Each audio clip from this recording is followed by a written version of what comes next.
ጤና ይስጥልን ውድ የሎሚ ሚዲያ ተከታታዮች፣ በዛሬው ትንታኔያችን የኢትዮጵያና የኤርትራ የአልጀርስ ስምምነት በኢህአዴግ ኢፒአርዲኤፍ እና በብልጽግና ፕሮስፐሪቲ ፓርቲ በብልጽግና እይታዎች መካከል ያለውን ረዥምና ጥልቅ ትንታኔ ነው። አብራችሁን ቆዩ። ይህ ትንታኔ በሁለቱ ፓርቲዎች የአስተዳደር ዘመን የነበረውን ሁኔታ፣ አቋሞችና የፖሊሲ ለውጦች ያካተተ ነው።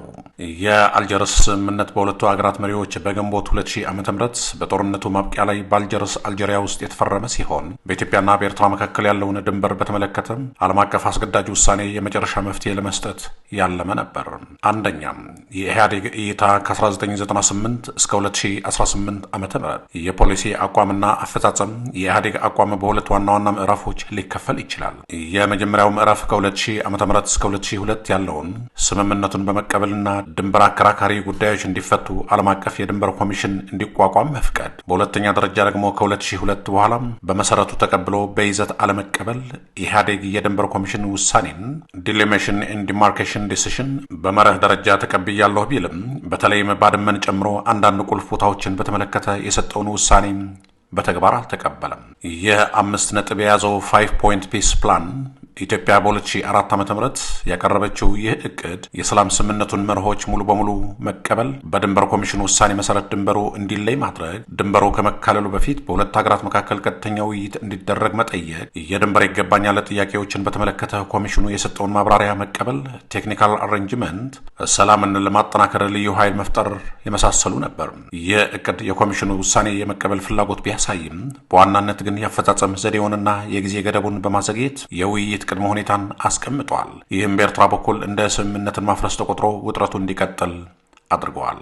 የኢህአዴግ ይህ አቋም ለሁለት አስርት ዓመታት ያህል ጦርነት የለም፣ ሰላም የለም ወይም ደግሞ ኖ ዋር ኖ ፒስ የሚባል ሁኔታ እንዲፈጠር አድርገዋል። ድንበሩ ሳይካለል ቀርተዋል። ሁለቱ ህዝቦች ግንኙነት አልነበራቸውም። እናም ከፍተኛ ወታደራዊና ኢኮኖሚያዊ ጫና በሁለቱም ሀገራት ላይ ቀጥሎ ነበር። በሁለተኛ ደረጃ የምናየው ደግሞ የብልጽግና ፓርቲ እይታ ነው። የብልጽግና ፓርቲ ከ2018 ዓ.ም በኋላ የፖሊሲ ለውጥና አፈጻጸም። የብልጽግና ፓርቲ ከለውጥ በኋላ በዶክተር አብይ አህመድ አመራር ስር ስልጣን ከያዘ በኋላ ረጅም የዘለቀውን የኢህአዴግ አቋም ሙሉ በሙሉ በመቀልበስ ከኤርትራ ጋር ስምምነት ፈጠረ። በመጀመሪያም የአልጀርስ ስምምነትን ሙሉ በሙሉ በመቀበል በሰኔ 2018 ዓ.ም ኢህአዴግ ያኔ ገና የብልጽግና ፓርቲ ሳይሆን ስራ አስፈጻሚ ኮሚቴ የድንበር ኮሚሽኑን ውሳኔ ያለምንም ቅድመ ሁኔታ ሙሉ በሙሉ ለመቀበል ወሰነ። ይህ ውሳኔ የ20 ዓመታት አለመግባባትን በአንድ ጊዜ ያፈረሰ እርምጃ ነበር።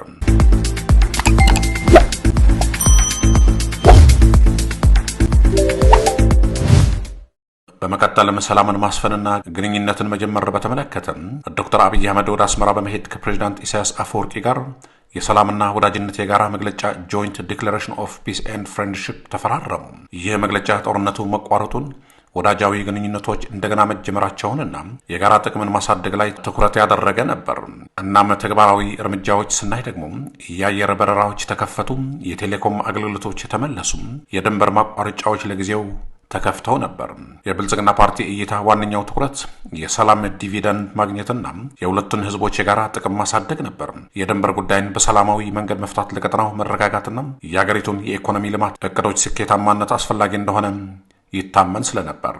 በመቀጠልም የገጠሙት ፈተናዎች ድንበር አለመካለል። ምንም እንኳን የሰላም ስምምነቱ ቢፈረምምና ግንኙነቶች ቢሻሻሉም እስካሁን ድረስ በይፋና በአካል የድንበሩ መካለል አልተከናወነም። ግንኙነቶቹ መቀዝቀዝ ከተፈረመ በኋላ በነበሩት ጥቂት ወራት ውስጥ ከፍተኛ መሻሻል የታየ ቢሆንም በተለያዩ ምክንያቶች እንደ ኢትዮጵያ የውስጥ ጉዳዮችና የኤርትራ ውሳኔዎች ግንኙነቱ እንደገና ቀዝቅዞታል። አለመተማመን በተመለከተም በኢትዮጵያና በኤርትራ መካከል ያለው ታሪካዊ አለመተማመን አሁንም ሙሉ በሙሉ አልተቀረፈም። እናም ማነጻጸሪያና መለኪያ ስናይ ኢህአዴግና ብልጽግና ፓርቲ የአልጀርስ ውሳኔ አቋም በመርህ ደረጃ ተቀብሎ በይዘት አለመቀበል 5 ፖይንት ፕላን ያለምንም ቅድመ ሁኔታ ሙሉ በሙሉ ተቀብለዋል በሚል ከ2018 በኋላ ዋና ስልት ድንበር ከመካለሉ በፊት ቀጥተኛ ውይይት ማድረግ ላይ ማትኮርና የባድመ ጉዳይን አለመቀበል፣ ሰላምን ማስቀደም፣ የህዝብ ለህዝብ ግንኙነት መክፈትና የድንበሩን ጉዳይ ለኮሚሽኑ ውሳኔ ተቀባይነት መስጠት፣ የፖሊሲ ውጤት ጦርነት የለም ሰላም የለም ሁኔታ ወታደራዊና ኢኮኖሚያዊ ውጥረት፣ የሰላም ስምምነት መፈረም፣ ግንኙነቶች መጀመር ግን ድንበር ሳይካለል መቅረት፣ ዋና ትኩረት የሀገርን ሉዓላዊነትና ክብር በተለይም በባድመ በኩል ማስጠበቅ እንደ ዋና የፖለቲካ ካፒታል፣ የሰላም ዲቪደንድ፣ የኢኮኖሚ ትብብርና የክልላዊ ትስስር ማጠናከር ሲሆን የኢህአዴግ አካሄድ በዋናነት በብሔራዊ ክብርና ፖለቲካዊ ጥቅም የተመራ ነበር። ባድመ የአልጀርስ ስምምነት ውሳኔ መሰረት ለኤርትራ መሰጠቱ በኢትዮጵያ የፖለቲካ ምህዳር ውስጥ ትልቅ ዋጋ ያስከፍላል የሚል ስጋት ነበር። ስለዚህ ኢህአዴግ የድንበሩን ውሳኔ ባለመቀበል የውስጥ ደጋፊዎችን ለማቆየትና የአገርን ሉዓላዊነት ሙሉ በሙሉ እንደጠበቀ ለማሳየት ሞክረዋል። ይህም በውጭ ግንኙነት ላይ ለ20 ዓመታት የዘለቀ ቀውስ አስከትለዋል። የብልጽግና ፓርቲ አካሄድ ደግሞ ለውጥና የሰላም ኢኮኖሚ ላይ ያተኮረ ነው በማለት መጣ።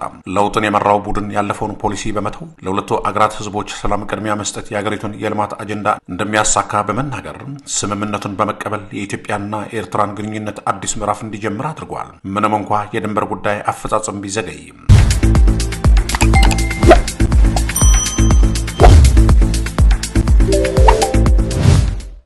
በብልጽግና መንግስት የተሰራው ስህተትና አሁን ላይ ብልጽግና ከኤርትራ ጋር ወደ ሌላ የወረራና የጦርነት ዝግጅት እንዴት ልትገባ እንደቻለች ደግሞ እንደሚከተለው አዘጋጅተነዋል። በብልጽግና ፓርቲ አመራር ዘመን ኢትዮጵያ ከኤርትራ ጋር የነበራት ግንኙነት ከ2018 ሰላም በኋላ እንዴት ወደ ውጥረትና የጦርነት ስጋት ደረጃ እንደደረሰ በዝርዝር እናያለን።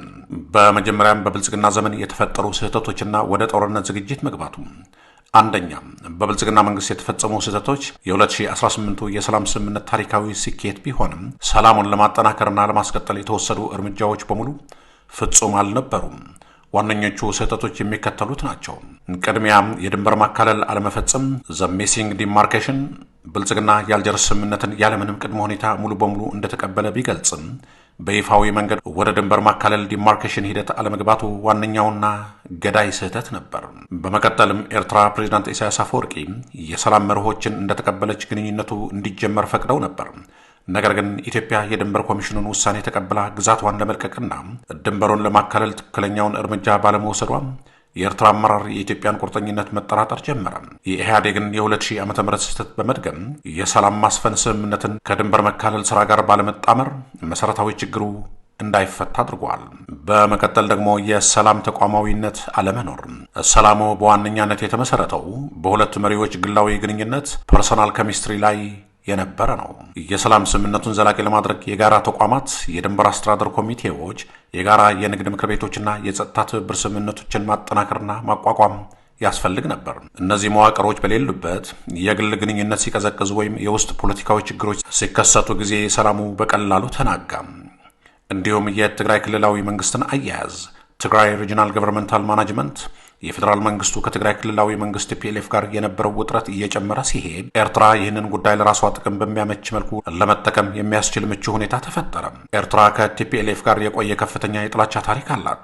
የብልጽግና መንግስት ከትግራይ ጋር የነበረው አለመግባባት ሲጠነክር የኤርትራ መንግስት የጋራ ጠላትን የማጥፋት ፍላጎት አድሮበት ከኢትዮጵያ ማዕከላዊ መንግስት ጋር ለጊዜው ወታደራዊ ትብብር እንዲያደርግ አበረታተዋል። ይህ በኤርትራና ኢትዮጵያ መካከል ያለው ግንኙነት የተገነባው በጋራ ሰላም ሳይሆን በጋራ ጠላትነትን መርህ ላይ እንዲሆን አድርጎታል። በመቀጠል ደግሞ ከሰላም ወደ ወረራና ጦርነት ዝግጅት መግባት ለምን አስፈለገ? የብልጽግና መንግስት ከኤርትራ ጋር ወደ ወታደራዊ ትብብር የገባበትና የጦርነት ስጋት የተፈጠረበት ዋናው ምክንያትና ደረጃዎቹ እንደሚከተለው አቅርበነዋል። የትግራይ ጦርነትና የኤርትራ ተሳትፎ ምክንያት በህዳር 2020 ዓ.ም የትግራይ ግጭት ሲጀመር የኢትዮጵያ መንግስት የቲፒኤልኤፍን ኃይል በአጭር ጊዜ ውስጥ ለማጥፋት የኤርትራን ወታደራዊ ድጋፍ እንዲያገኝ በግልጽም ሆነ በድብቅ ጥሪ አድርገዋል። የብልጽግና መንግስት የጋራ ጠላት በሚል ስሌት የፈጸመው ትልቅ ስህተት ደግሞ የሉዓላዊነት ጥያቄ ስናይ ደግሞ የኤርትራ ጦር ወደ ኢትዮጵያ ግዛት ገብቶ በትግራይ ውስጥ ግፍ ሲፈጽም የኢትዮጵያ መንግስት በአልጀርስ ስምምነት የተገኘውን ሰላም አፍርሷል ማለት ነው። እንዲሁም የአገሪቱን ሉዓላዊነት ለኤርትራ ጥቅም አሳልፎ እንደሰጠም በቂ ማሳያ ነው። ከ20 ዓመታት በኋላ በሰላም የተከፈተው በር በጋራ ጦርነት እንዲዘጋ ተደረገ። የባህር በር ፍላጎትና የውጥረት መጨመር ምክንያት የትግራይ ጦርነት ካለቀ በኋላ የኢትዮጵያ መንግስት በይፋ የባህር በር ሲ አውትሌት የማግኘት ፍላጎቱንና አስፈላጊነቱን ማጉላት ጀመረ። የኤርትራ ምላሽ ኤርትራ የኢትዮጵያን ጥያቄ በጽኑ በመቃወምና የኢትዮጵያን ድንበር በመጣስ ምላሽ ሰጥታለች። ይህ ደግሞ በሁለቱ አገራት መካከል የነበረውን ጥርጣሬና ውጥረት እጅግ ጨምሮታል። የጦርነት ስጋት የባህር በር ጥያቄ ከባድ የዲፕሎማሲ ቀውስ ከመፍጠሩም በላይ በሁለቱ ሀገራት ድንበር ላይ ከፍተኛ ወታደራዊ ዝግጅቶች እንዲደረጉ አድርጓል። ይህም ወደ ሌላ ወረራ ወይም የድንበር ግጭት የመግባት ስጋትን አስከትለዋል። በማጠቃለያም የብልጽግና መንግስት የጀመረው የሰላም ሂደት በመጀመሪያ የድንበር ማካለልን በተግባር ባለማሳካት መሰረታዊ ስህተት ፈጽሟል። በመቀጠልም በክልላዊ ግጭት የትግራይ ጦርነት ወቅት የኤርትራን ወታደራዊ ተሳትፎ በመፍቀድ ግንኙነቱን በጋራ ጠላት መርህ ላይ እንዲመሰረት አድርገዋል። ይህ ስትራቴጂካዊ ስህተት በመጨረሻ የኤርትራን አመራር የኢትዮጵያን አቋም እንዲጠራጠር አድርጎም የባህር በር ፍላጎት ሲነሳም ኤርትራ ኢትዮጵያን እንደ ቀድሞ ስጋት እንድትመለከታት አድርጓታል። በዚህም ምክንያት የሁለቱ ሀገራት ግንኙነት ከሰላም ስምምነት ወደ ከፍተኛ የወረራና የጦርነት ዝግጅት ስጋት ውስጥ እንዲገባም ምክንያት ሆኗል። ውድ የሎሚ ሚዲያ ተከታታዮች ለአሁን ያዘጋጀንላችሁ አጠር ያለ ትንታኔ ይህን ይመስል ነበር። በቀጣይ እስከምንገናኝ ሰላም ያላችሁበት። ታማኝ ወቅታዊና ፈጣን መረጃዎችን ለመከታተል ቻናላችንን ሎሚ ሚዲያ ሰብስክራይብ፣ ሼር እና ላይክ በማድረግ ቤተሰብ ይሁኑ። ይህ ሎሚ ሚዲያ ነው።